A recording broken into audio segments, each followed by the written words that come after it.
Bienvenidos amigos, ¿qué tal? Ya teníamos ganas de nuevo de estar con todos ustedes aquí en nuestros estudios, aquí en la televisión de Motril, y acercarles a todos ustedes una vez más nuestros programas, donde vamos recordando, vamos recorriendo todo nuestro municipio con tantas y tantas historias que acercarles y sobre todo, bueno, pues el significado de todos esos nombres, de todas esas plazas, lugares, calles, etcétera, sitios emblemáticos de nuestro municipio que al fin y al cabo nos dan tantos datos de lo sucedido en nuestra localidad y sobre todo pues eso, el recorrido al fin y al cabo a la historia de Motril. Y una vez más lo hacemos con don Manuel Domínguez, como no, nuestro comentarista de calidad, nuestro historiador motrileño, cronista oficial de Motril, con el cual, bueno, pues eso, vamos repasando absolutamente todos esos datos significativos y todos los que se nos quedan en el tintero, sí, don Manuel. Mucho más, hay mucho más que destacar, ¿verdad? Nosotros intentamos hacerle pues el pequeño resumen, ¿no?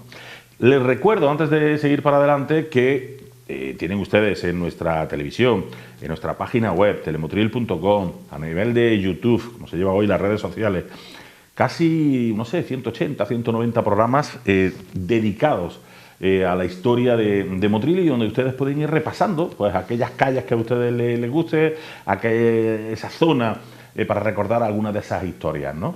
Que siempre, pues a lo mejor alguno pues piensa que están más cerca de ellas, pues porque viven en ese sitio, porque allí vivió su madre o sus familiares, en fin, que tienen ustedes un montón de trabajo por hacer para aprender sobre Motril. Y tal y como están viendo aquí, la calle de la Carrera fue el último programa que estuvimos con ustedes, precisamente el último programa que hicimos aquí la semana anterior. Hablábamos de la calle Tecla, esa señora, esa historia, la tía Tecla, esa historia tan curiosa de la tía Tecla. Hablábamos de esa casa precisamente que estamos viendo aquí detrás.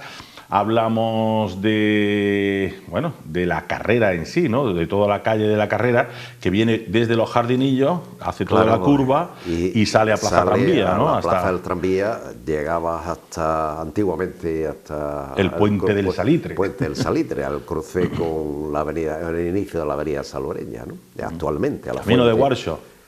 No, el camino de Guarcho es el otro lado, es a través de la plaza, la calle del Obispo. La calle Cueva. Exactamente, sí, exactamente.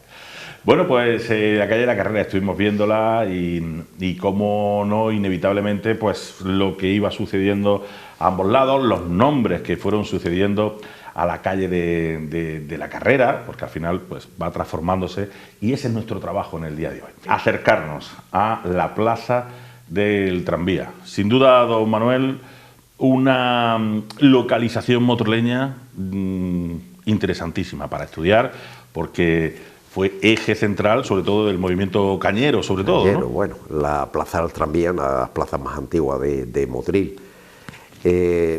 Yo creo hay datos que se pueden remontar hasta época musulmana. Ahí existieron en la plaza del Tranvía antiguos ingenios azucareros de época morisca, de época musulmana.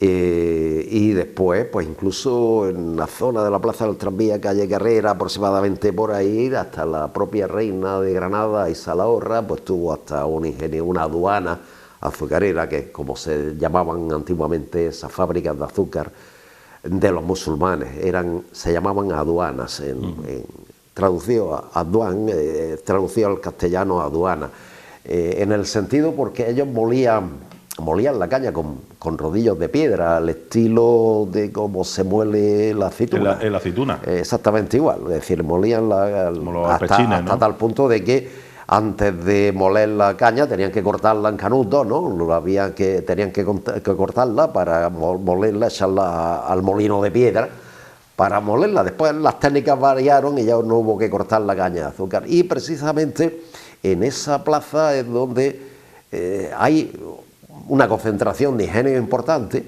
Estuvo el ingenio viejo, estuvo el ingenio de los Hurtados, la plaza de lo que nosotros conocemos como Plaza del Tranvía es el resultado de la aparición de una plaza de cañas que compartían el ingenio viejo y el ingenio de los Hurtados.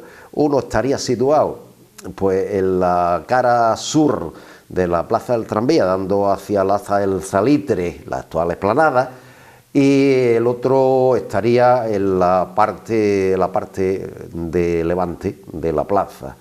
Pues bueno, pues ellos compartían su plaza de caña, y ese es el origen de la Plaza del Tranvía. Esa plaza de caña de esos dos antiguos ingenios azucareros de principios del siglo XVI dio lugar a esa famosa y conocida actualmente Plaza del Tranvía. Que sería una plaza compartida, ¿no? Incluso claro, una plaza compartida. Una plaza de caña compartida, los documentos antiguos lo citan así, los dos ingenios azucareros. No sé si eso sería habitual. No, normalmente no. Normalmente eran las empresas, los empresarios de aquella época eran muy celosos de su territorio y de su edificio, y los ingenios siempre requerían grandes inversiones y cuidaban mucho. Pero estos dos que es que estaban colindantes uno con el otro, debieron compartir la zona de descarga, la plaza de caña donde descargaban las cañas que fueron coetáneos los dos, por tanto, y el viejo con Hurtado, el ingeniero Hurtado, imagino que el viejo sería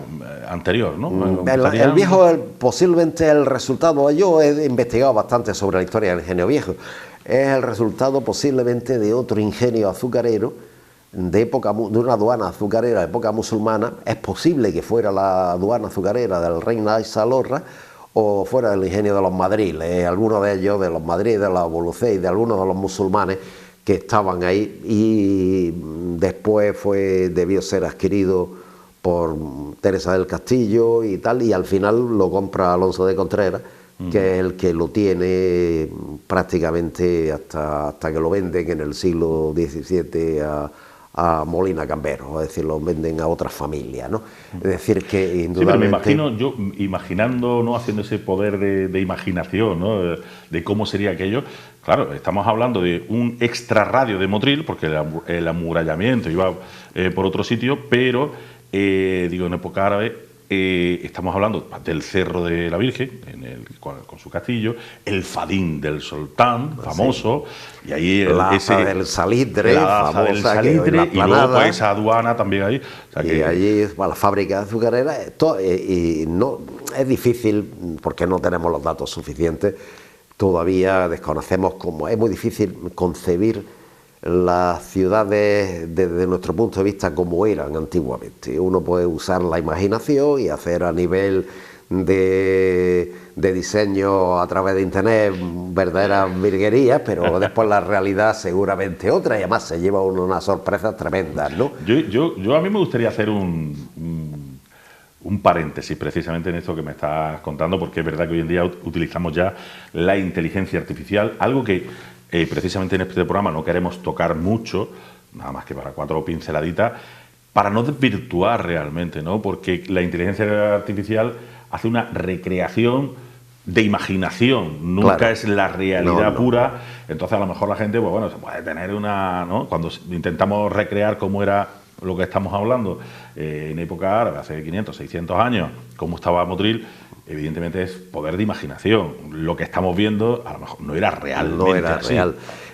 A veces ni las descripciones documentales son muy difíciles de llevar a la realidad. Es decir, el urbanismo cambia muchísimo, el urbanismo es una cosa muy viva, ¿no? Es decir, que lo que nosotros estamos viendo hoy es posible que sea solo una parte de lo que fue, porque se ha modificado tanto alrededor que indudablemente la visión urbana de hoy nada tiene que ver con la de hace 500 años.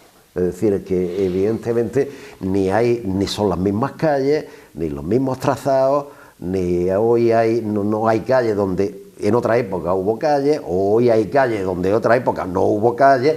Es decir, es que indudablemente el urbanismo, la historia urbana de las ciudades siempre es muy complicada, sobre todo en la época más antigua. Es decir, sí, claro, si nos fijamos en el siglo XIX, pues bueno, es más fácil, pero si nos vamos al siglo XVI y usamos las descripciones escritas de cómo eran las calles, es muy difícil imaginárselas, ¿no? Pero bueno, ahí está un poco la labor de los historiadores, la investigación documental, que poco a poco pues intentan decir, ¿cómo sabemos nosotros que la Plaza del Tranvía, es porque lo dicen los documentos, es que la Plaza del Tranvía, el origen de la Plaza del Tranvía es la plaza de cañas compartida entre el Ingenio Viejo y el Ingenio de los Hurtados. Y el Ingenio Viejo estaba en tal sitio, el Ingenio Hurtado estaba al sur, el Viejo al sur y el Hurtado al oriente. Pues bueno, se ve claramente cómo el espacio está entre los. ¿Por dónde entraban las cañas? Pues evidentemente por el puente del Salitre, que venían del campo por el puente del Salitre. Y claro, ese concepto de Plaza del Tranvía actual se corresponde muy bien a cómo debió ser. Y ahora viene la segunda parte, dicen los documentos. Y en la Plaza del Tranvía existían grandes casas dedicadas a la conversación y a la prostitución. Y ahora empieza ahora, ¿y dónde estaban las casas dedicadas a la conversación y a la prostitución en la Plaza del Tranvía? Es decir, siempre hay elementos que te van añadiendo y es difícil de situarlo. Es decir, ¿qué espacio ocupaba el ingenio? Todas las piezas siempre es difícil. Claro, es muy complicado. Claro, porque siempre partimos de unos cuantos datos, algunas veces más, otras veces menos, pero siempre son cuantos datos. Y para cerrar el tema de la inteligencia artificial, volvemos a decir que está muy bien, lo vemos, pues no sé, a nivel de redes sociales, vemos cosas de Motril, de Granada, de España y tal, pero recuerden, son películas. Normalmente no es exactamente así como era realmente, que están preciosas, están muy bonitos, que algunas veces los datos que incluso se dan no son exactamente esos datos, pero bueno, que aún así son películas que están muy bien para verlas, pero que realmente no era así. Incluso a lo mejor vemos paseando árabes con turbantes diferentes a los que habría aquí, o no sé, o con utensilios, o con calles que no existían. En fin, son recreaciones de una imaginación totalmente artificial, con lo cual al final es una película chulísima, pero no deja de ser una película. Dicho esto, nosotros encantados también de que se hagan ese tipo de trabajo, puesto que al final todos sumamos. Pero siempre hay que saber lo que se ve. Y nosotros lo que tratamos es precisamente de sacar esos datos los más oficiales posibles de lo que realmente sí existe, que son pues todos esos nombres, todos esos datos, como decía don Manuel Domínguez, sobre la historia de Motril. Y estamos en esta Plaza del Tranvía, la Plaza del Tranvía, Plaza del Tranvía, que tomó el nombre muchísimo después de todo lo que le vamos a contar, porque era Plaza del Ingenio Viejo. Porque Hurtado hemos dicho que está en la zona más de Levante, casi pegando a la calle Muralla, ¿no? Pues seguramente, entre Muralla o pegando a la parte de donde estuvo la huerta de Castillo. Es decir, el otro lado, el lateral de Levante, del lateral izquierdo de la plaza. Vamos. O sea, el edificio de las Tetas que conocemos ahora mismo. Por ahí. Hacia allá, vale, hacia el otro lado. Ahí está, quizás pues ya casi pegando a la calle Marjalillo, toda esa zona de ahí, ¿no? Seguramente estuvo ahí. Porque entonces yo me he ido a la plaza, a la calle Muralla, porque teníamos ahí un almacén, creo, ¿no? Había por ahí un almacén antiguo también, en la calle Muralla. Muralla hacia esta zona. Claro, la calle Muralla antigua, es que hay dos calles Murallas, ¿no? La parte de abajo. La parte de abajo, la de calle Jardinillo hacia abajo. Era la Rambla de Castil de Ferro y después se llamó calle Nueva de la Muralla. Calle Nueva de la Muralla. Hoy Martínez Falero, después se le puso, Muralla de nuevo. Exactamente. Claro, ahí estaba un almacén que debió pertenecer al Ingenio Viejo, a una casa de refinado de azúcares que después incluso se conserva el plano. Por eso yo me he ido un poco allí. Se conservan los planos del siglo XVIII. Totalmente. Entonces, el Ingenio Viejo, estamos hablando, pues cara sur de la plaza, es decir, de dirección hacia la playa de Motril. Mirando a la playa, estaría por ahí. Casa de los Jiménez Caballero, aproximadamente, por ahí. Todo incluso hay un mapa que lo podemos ver aquí en la pantalla, que ya el Ingenio Viejo no existe, lo que hay en la huerta.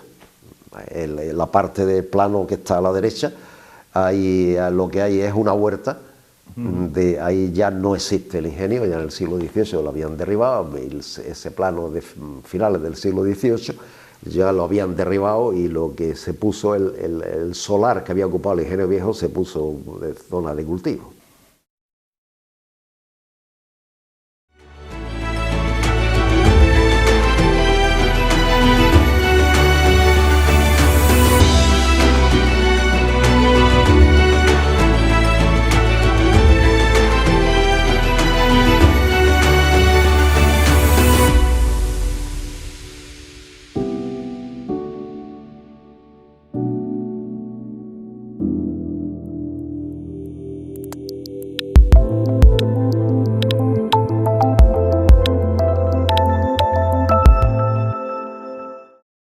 Pues Plaza del Tranvía, ahí estamos además viendo este precioso plano, mapa, lo que decíamos hace tan solo unos instantes, don Manuel, ¿qué sería de nuestra historia si no tuviéramos todos estos documentos, ¿no? Porque un plano, un mapa, ¿cómo nos da fe de la realidad de ese momento? Me ha costado 40 años encontrar el plano, ¿no? La documentación oficial en archivos, cuando no está catalogada, es muy complicada de encontrar, ¿no? Y bueno, pues este plano, que además es que cuando uno ve el plano este de la izquierda, se ve la zona esa donde estuvo la Casa de los Herrera, la Plaza del Tranvía, el almacén de azúcar, el colegio de los jesuitas. Es decir, cuando uno ve ese plano, hasta que yo no vi ese plano no me imaginaba cómo era en el siglo XVIII, ¿no?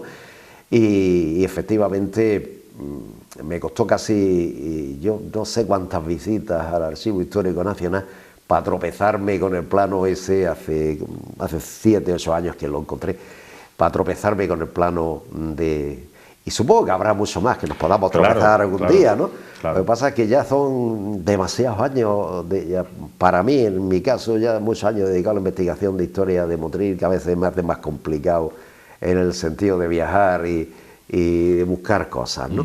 Pero... Quizá debería, no sé, ya hablamos un poco por hablar, pero a lo mejor nuestro propio ayuntamiento, ¿no? Tener un propio servicio de investigación patrimonial de nuestra ciudad, ¿no? Rescatar todos estos planos, fotografías, documentos que existen en tantos y tantos archivos de Granada, de Toledo, etcétera, etcétera, ¿no? Hay muchos archivos que, sobre todo algunos principales, donde todavía hay mucha documentación y que nos daría muchísima información. Muchísima, que no conocemos. Por ejemplo, yo siempre digo lo mismo, cada vez si queremos conocer el Motril de finales del siglo XV, principios del siglo XVI, hay que irse a Toledo.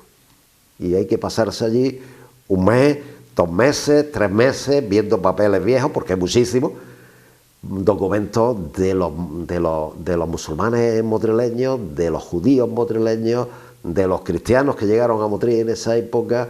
Yo el otro día me encuentro un documento precioso de uno que habla de cómo su abuelo, estoy hablando del siglo XVI, de principios del siglo XVI, cómo su abuelo intervino en la conquista de Motril.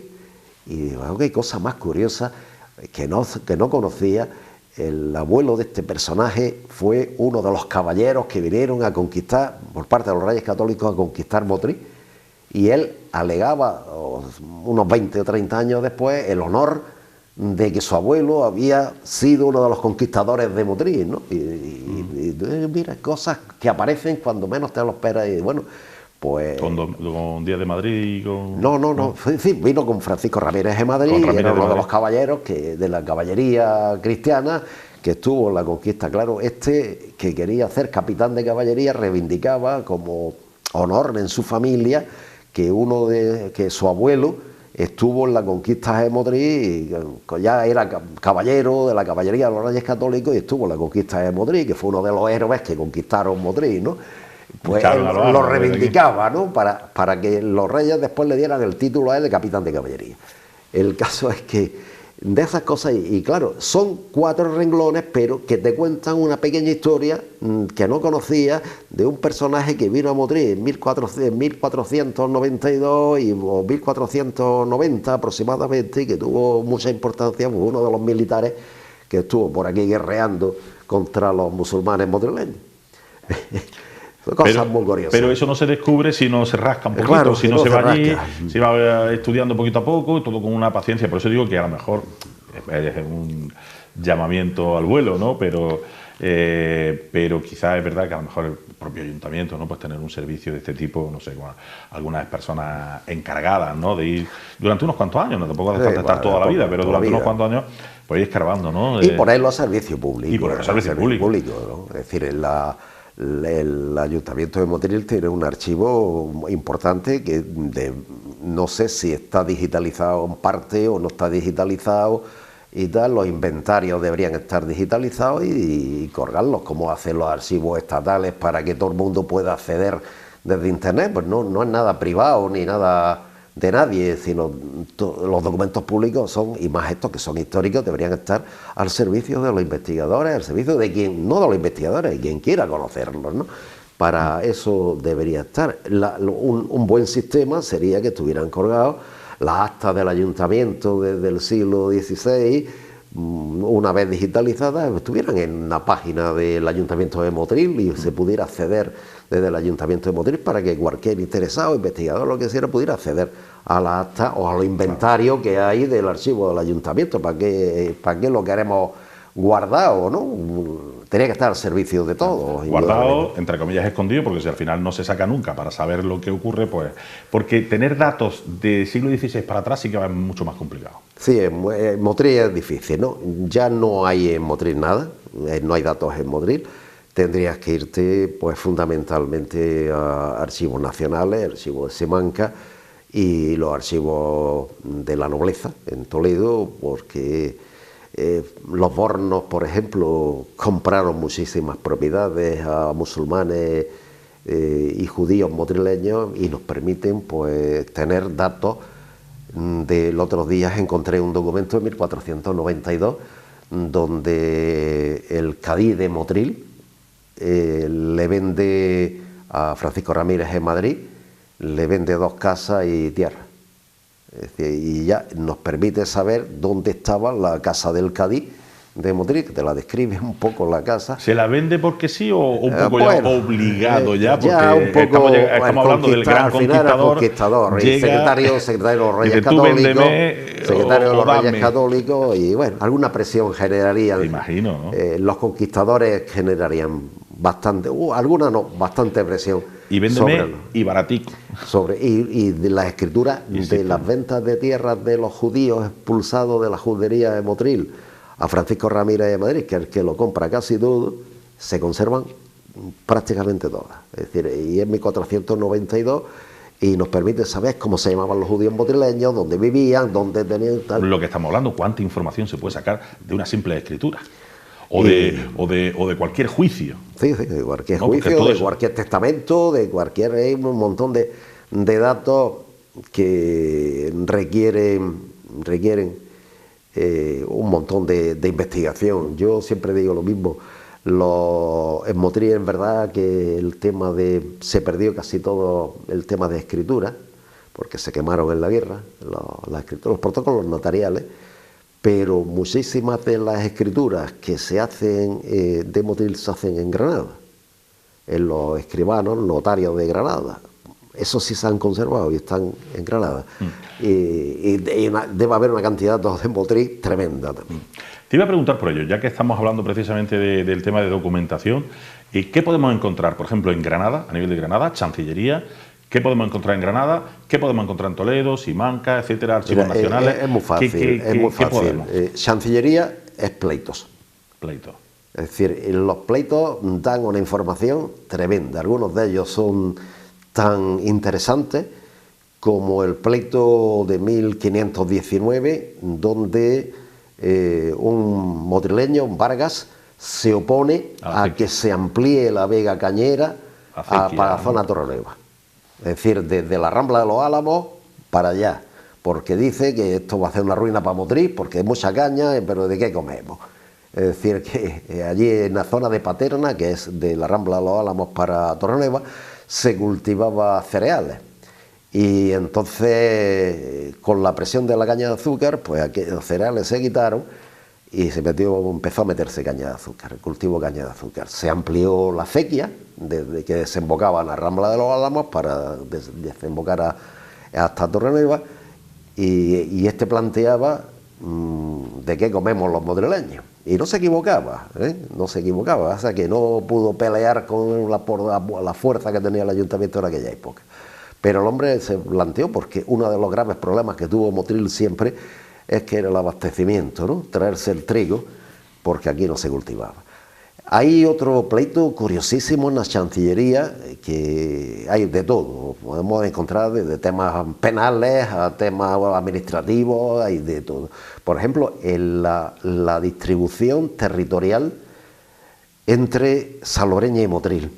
El pleito es así de gordo, es decir, el pleito es así de gordo, y cómo se distribuyó el término territorial entre la frontera entre Motril y Salobreña, y qué parte era para Motril y qué parte era para Salobreña, de finales del siglo XV, con testigos musulmanes, con testigos cristianos, es decir, que te da unas descripciones de cómo era geográficamente el Motril de aquella época impresionante, por dónde iban los mojones que dividían. El río se eso, por un lado, si la Chancillería. Chancillería al final es la Chancillería, el juzgado provincial, ¿no? Del reino del antiguo reino de Granada. Hay pleitos de todos los gustos y hay temas cañeros, temas de políticos, temas de penales, de asesinatos, de violaciones y de todo. Y al final son nombres, son calles, sí, son todo, historias. Yo encontré, por ejemplo, un pleito que la primera vez que me apareció el famoso Lucas Palma, que nadie conocía, y encontré un pleito en la Chancillería donde Lucas Palma, que era arrendador del ingenio de Sabarino, y dice, pues ya está, fíjate dónde viene el nombre de Lucas Palma, el ingenio de La Palma. El ingenio de La Palma, la casa de La Palma. El ingenio de Lucas Palma. Y ese pleito, que pleiteaba por el tema de precio de la caña y tal, pues con Sabarino, con el dueño de la casa del ingenio de La Palma, era un genovés de Granada, y lo alquilaba a otro genovés, que era Lucas Palma, que era además recaudador de impuestos de Motril, y pleiteaba. Pues en ese pleito nos permite conocer cómo era La Palma, que si tenía prensas de viga, los hornos que tenía, el molino que tenía, todo ese tipo. Conocer y dónde estaba el ingenio de La Palma, ¿no? Esto es la Chancillería. Si nos vamos más para arriba... Si nos vamos, por ejemplo, a protocolos notariales, hay un montón, evidentemente, en Motril, la pérdida de los protocolos notariales antiguos de Motril, se han conservado un par de libros nada más, el resto se quemó en la guerra, pero gran parte de los protocolos notariales que se hacen en Motril se hacen en Granada. Por ejemplo, conozco un protocolo notarial que es curiosísimo, que es la venta de la nacla de la familia de Boabdil a un cristiano. Madre mía. Es decir, y te describe la nacla, cómo era la nacla en 1493, creo que es, o 94, no me acuerdo. Es decir, que es cosas curiosísimas. Hay el protocolo de todo tipo de ventas, de fábricas, de arrendamiento, de tierra, de tal, porque muchos de los dueños o de los arrendadores eran granadinos y entonces hacían el protocolo en Granada, o los testamentos de Lucas Palma. Por ejemplo, antes he hablado, el testamento de Lucas Palma, que está en el archivo de protocolo notarial de Granada, describe lo que él tenía en Motril, pero no describe lo que él tenía en Motril, describe toda su ropa, todas sus cosas, es decir, y sabemos perfectamente que cómo vestía Lucas Palma. Por eso digo que al final es decir, después tenemos el archivo del histórico provincial. El histórico provincial tiene tema de Inquisición, tema de desamortizaciones, tema del catastro de Ensenada, tema de pleitos también por temas económicos. Es decir, que tiene una cantidad de datos, temas de las delegaciones de cultura, es decir, temas de muchas veces de edificios que se han derribado, que se han hecho, por ejemplo, el expediente que se hizo para evitar el derribo de la Casa de la Inquisición de Motril, de la Casa de Contreras, está allí en el Archivo Histórico Provincial. Fotos aéreas desde los años 40, pues fotos aéreas de toda la Vega y de toda la zona del término municipal de Motril, que permite saber cómo era en esa época. Es decir, que hay una cantidad inmensa uno quiere saber cómo se desamortizó el Motril o las propiedades de los religiosos de Motril con Mendizábal, pues se sabe perfectamente, ahí está toda la documentación. Ahí está. En el Archivo Histórico Provincial. Y todo eso es lo que hay que ir. Y después tenemos otra parte que también muy desconocida y que es la parte religiosa, que es el archivo de la curia del arzobispado de Granada, que tiene todas las cosas de enterramientos, capillas, no sé cuánto, obras de la iglesia mayor, obras de los conventos, obras de no sé qué, todo está allí, cofradías, no sé cuánto, tal, todo está en el archivo de la curia. Es decir, que El problema de todo esto, pues que es muy difícil de acceder desde una persona que vivimos en Motril y que no puede estar viviendo en Granada todo el día, estás trabajando, claro, no se dedicamos al 100% al 100% a esto. Puede hacer algún trabajo, pero digamos el gran volumen de la historia de Motril, la documentación de Motril está por ver, ¿eh? Y después, bueno, por último, el archivo del ayuntamiento, donde tenemos la documentación o parte de la documentación que no se tiró en su momento de la gestión del Ayuntamiento de Motril.